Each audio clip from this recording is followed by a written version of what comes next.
Hi, this is Jake, and I run the chess club at the Creston-Dement Public Library, and welcome to another chess video. Today's chess video is a little bit different. I'll be reviewing a game that I played against my brother-in-law a few weeks ago. I would describe him as a strong beginner, knowing basic tactics like pins and able to spot incoming threats. He's rated about 900 at the time I'm recording this video. I've included the computer evaluation bar in the video, as this is a review, so you can see which side has the advantage during the game. During this game, I'm playing black, with my brother-in-law playing white. So let's get started. The opening is pretty standard with d4 and d5, and then developing some pieces to control the center. I play e6 here, as I play the French defense, and I'm trying to play a structure that's similar to the French defense, despite it being a d4 game. And after a few more developing moves here, getting our knights out, I'm impressed here, as this is the first time that I have played my brother-in-law. I was impressed to see this pin come with bishop to g5. I go ahead and unpin the knight with bishop to e7, and develop my bishop, which will allow me to castle my king soon. And now he plays e3, and I do castle. This e3 move, by the way, is an excellent move as well. Great opening moves from both sides here as it unlocks the bishop to develop. But the next move is the first move that I really want to talk about, as my brother-in-law played bishop to b5. Now I want to start off by emphasizing that this isn't a bad move, but bishop b5 isn't exactly where this bishop wants to be right now. If we go a few moves back, and say I hadn't castled yet and played knight to c6, b5 is where this bishop would want to be, as it pins the knight, being a very active piece. But unfortunately I did castle, so things have changed a little bit. And bishop to b5 isn't really doing much at this point in the game. This is why openings can be a little bit difficult, as you kind of want to play the moves you want to play, but you also still have to react to what your opponent is playing. So this bishop on b5 right now is really only staring at a bunch of empty squares, not really doing anything. I mean, if you want to get technical, it's kind of limiting the options for my rook and my queen, but really it's not doing too much. It could be doing a little bit more. The square that the bishop really wants to be on is actually d3. You may look at this and immediately say, well, this isn't really doing much either, but it is doing a little bit more. First of all, it's controlling some center squares here, and it's also pointed at black's king, which is very important. This bishop is already ready to help in any sort of attack that white might want to do in the future. But let's go back to bishop to b5. So while I was playing this game, I recognized that this bishop on b5 wasn't really doing much, but it is kind of being a little bit annoying. So I just wanted to get it out of there, so I played a6 and attacked it. So after I attack this bishop, after the things that we've just discussed, where should it go? That's right, to d3. Put it in a nice position where it can attack the king and control center squares. Unfortunately, my brother-in-law played a4. Really wants to control these empty squares, apparently. Bishop to a4 is a poor move because, as we've discussed, it really wants to be on d3, and it isn't really controlling anything on its current diagonal anyway. And also, now after b5, attacking the bishop again, bishop has to move to an even worse square.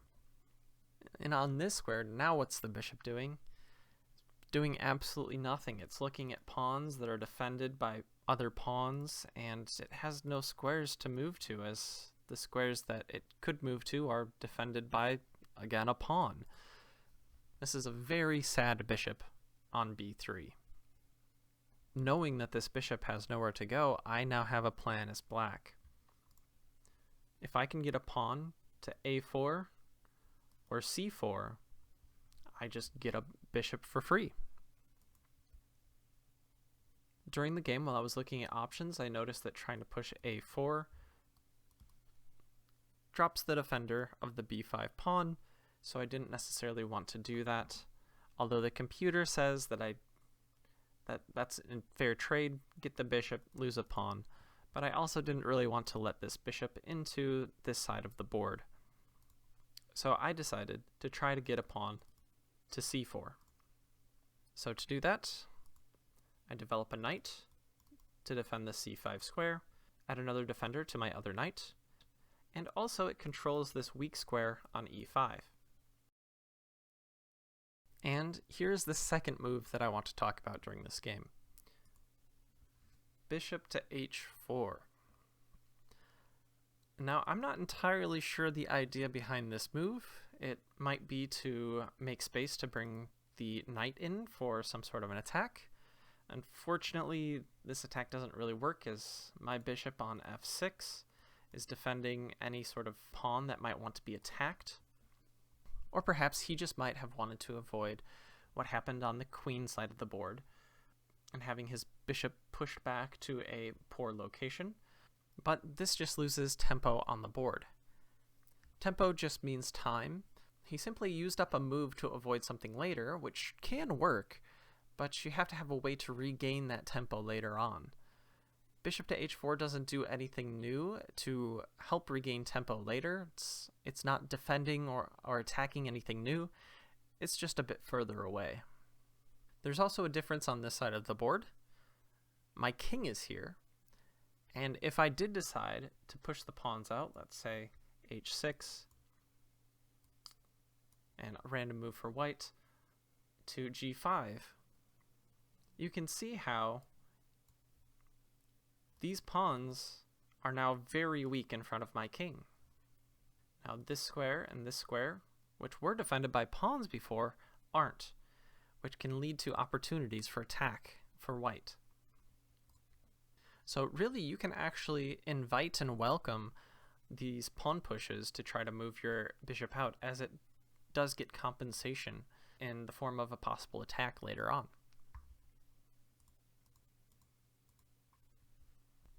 Also, if you were really worried about having the bishop pushed back to a bad position on this side of the board, you have the option to simply trade the bishop off and get a piece in exchange for a piece.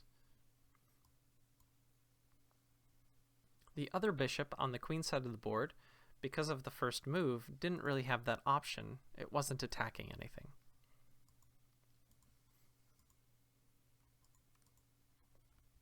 But after this bishop to h4 move, now with a tempo advantage, I decide I can launch my pawn push. Here, taking on c5 is probably the best move, as it stops this pawn push.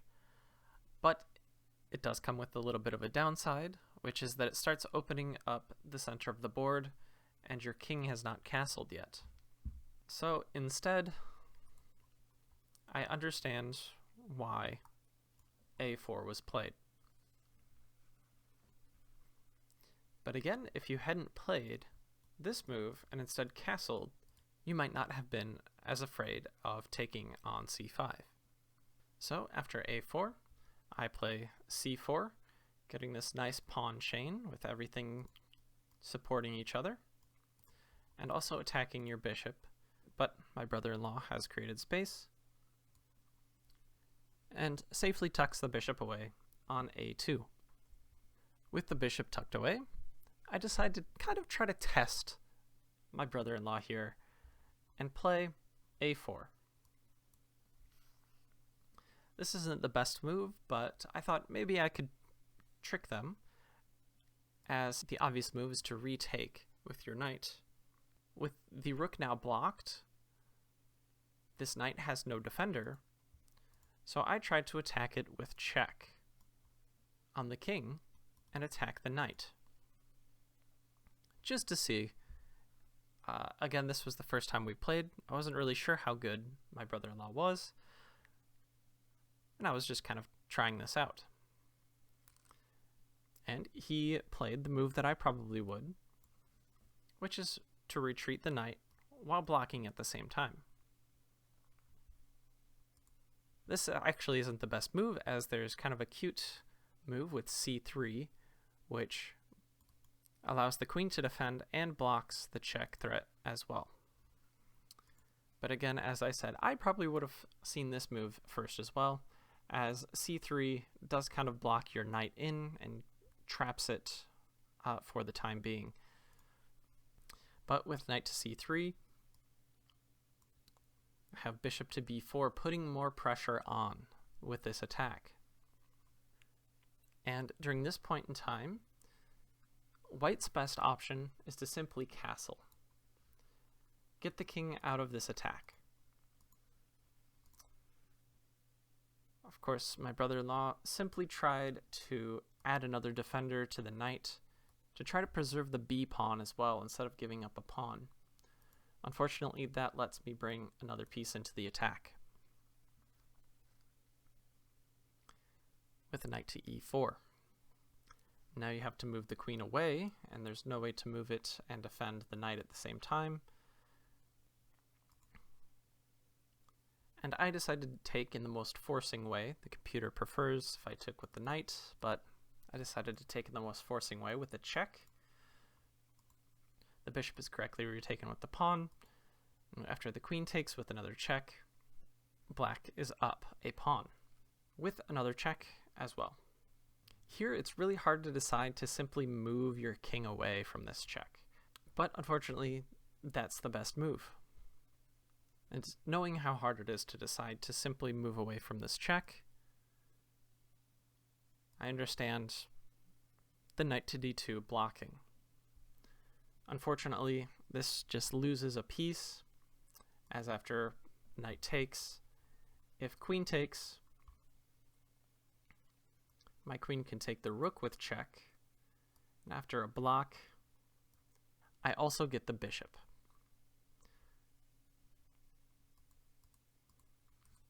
With that sequence in mind, actually an impressive move to not recapture, and he played king to e2, moving the king out of the pin. Unfortunately, the king is still out in the open,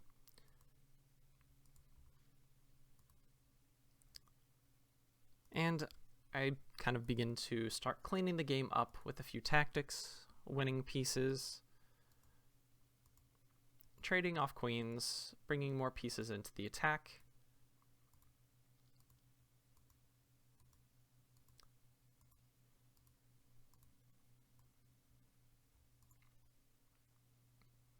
Scooping up pawns.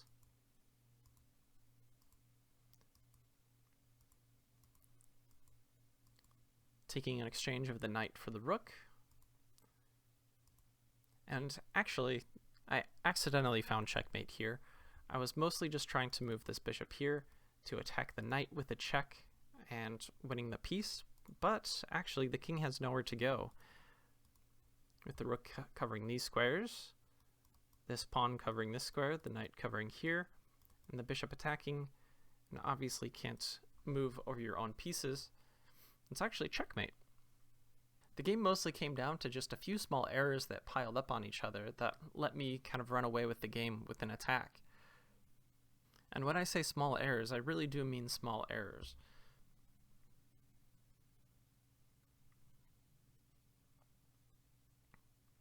It's very hard to see exactly how some of these tiny little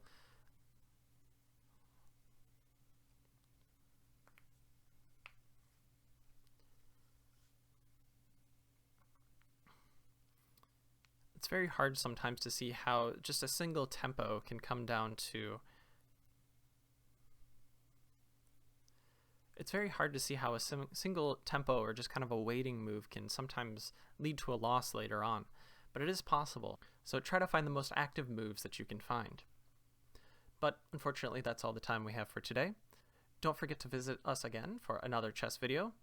Thank you for joining me, and I hope you and your king stay safe.